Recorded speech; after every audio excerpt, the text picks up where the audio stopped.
যে কুকুরটার 8টা বাচ্চা পানিতে ফেলে হত্যা করা হয়েছে বস্তায় বেঁধে, দুধটা ওদের গায়ে আমরা মাখিয়ে দিয়ে ওর কাছে নিয়ে আসার পর ও এখন ওদের গ্রহণ করে নিছে। অসাধারণ। এটা আমারই পোষা কুকুর লালির, তো ওর মধ্যে থেকে 2টা বাচ্চা আমি নিলাম। যে 8টা বাচ্চাকে পুকুরে হত্যা করা হয়েছে ঈশ্বরদী উপজেলা প্রাঙ্গণে, ওই মা কুকুরটার জন্য অনেক কান্না করছে বাচ্চাদের জন্য। ওর স্তনে অনেক দুধ জমা হয়ে আছে, ও সেটা রিলিজ করতে না পারে, অনেক কষ্ট পাচ্ছে, কাতরাচ্ছে। তো আমরা নিয়ে আসছি 2টা বাচ্চাকে, যে দেখতে পাচ্ছেন যে দুধটা আমরা দোয়াচ্ছি, এই দুধটা আমরা ওর গায়ে মাখিয়ে দিব, তাহলে ও হয়তো ভাববে যে এটা ওরই বাচ্চা। লালু চলে আসছে, ভালো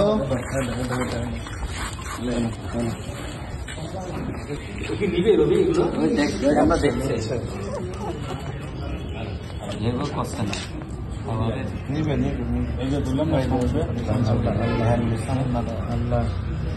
কঠিন কথা দিয়েছে তো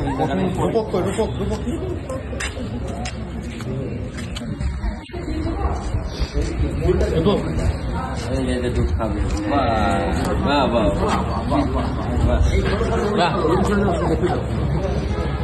হৃদয় একটা ঘটনা, একটা হৃদয় অসাধারণ।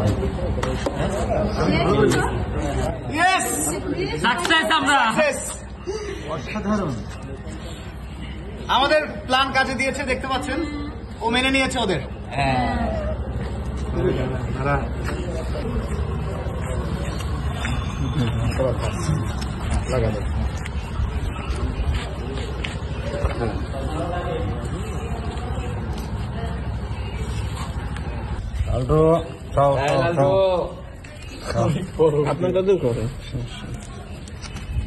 দেখতে পাচ্ছেন একটা হৃদয় বিদারক মুহূর্তের আমরা সম্মুখীন হচ্ছি। যেই পানিতে ডুবে যে 8টা বাচ্চাকে হত্যা করা হয়েছে, ওরই বাচ্চা ছিল সে 8টা।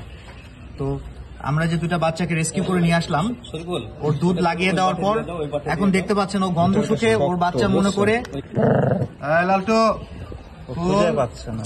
ওষুধ তো আর পরে দেয়নি নাকি জাহাঙ্গীর? কি করে আমরা আরেকটি হৃদয় বিদারক মুহূর্তের সম্মুখীন হয়েছি। যে কুকুরটার 8টা বাচ্চা পানিতে ফেলে হত্যা করা হয়েছে বস্তায় বেঁধে, তো তার আমরা আসলে সুষ্ঠু বিচার পেয়েছি, সে অলরেডি জেলখানায়। তো তার এই যে কুকুরটা আসলে স্তনে অনেক দুধ জমা হয়ে থাকায় অনেক কষ্ট পাচ্ছিল গতকাল থেকে। তো আমাদের শ্রদ্ধেয় ইউনো স্যার আমাকে গত রাতে বললেন যে অমিত 2টা কুকুরের ছানা যদি এনে দেওয়া যায় তাহলে হয়তো বা এটার একটু লাঘব হবে। তো আমরা প্রথমে ওর দুধ দোয়ালাম এবং দুধটা ওদের গায়ে আমরা যে ম্যাশ করে দিয়েছি, মাখিয়ে দিয়ে ওর কাছে নিয়ে আসার পর ও এখন ওদের গ্রহণ করে নিছে, আলহামদুলিল্লাহ। বাচ্চাটা কুকুরের আছে, বুঝতে পারছে, সেক্ষেত্রে আমরা ঈশ্বরদের অমিত সাহেবকে বলি যে 2টা শিশু বাচ্চা যদি ব্যবস্থা করা যায় কুকুরের, যাতে দুধ সে দিতে পারলে বা অ্যাডজাস্ট হয়ে গেলে আমরা সে সুস্থ হয়ে যাবে, এই উদ্দেশ্য থেকে আসলে এটা করা। তো এই জন্য আসলে ঈশ্বরদের ব্যানারে যারা করেছেন, সবাই যারা কষ্ট করেছেন সবাইকে ধন্যবাদ, এবং আমরা এটা যেন করা হয়, অ্যাডজাস্ট হয়, এটা আমরা টেক কেয়ার করে।